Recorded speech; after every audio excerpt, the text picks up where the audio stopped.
on Billions, you obviously play an extremely smart person. In this case, she's a therapist, and she sort of holds a mirror up to these very powerful men. And do you, as an actor, think about body language and especially, I mean, let's face it, a lot of your scenes, especially in the first season, you are sitting across from somebody. One of the things I quite like about the role is how much sitting in a chair I get to do, because people don't know this, but you can't walk. No, I can't walk.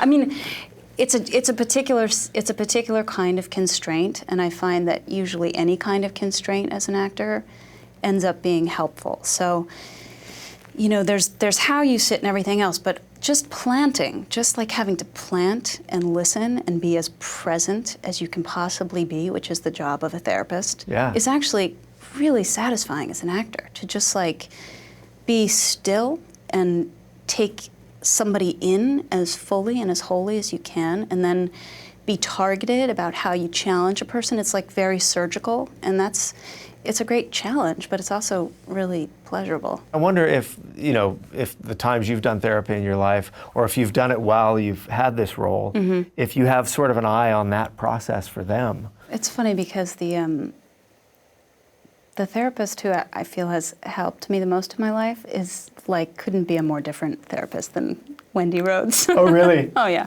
I mean, to the extent that what has been the most powerful for me in therapy is really just sitting across from another person who has warm, non-judgmental regard, and gently calling my attention to those places and those ways in which I was hurting myself, denigrating myself, or judging myself. Right.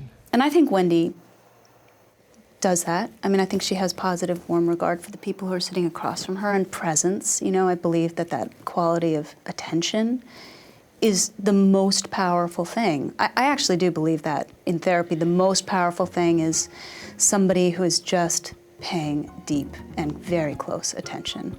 And sitting in that regard is what creates transformation.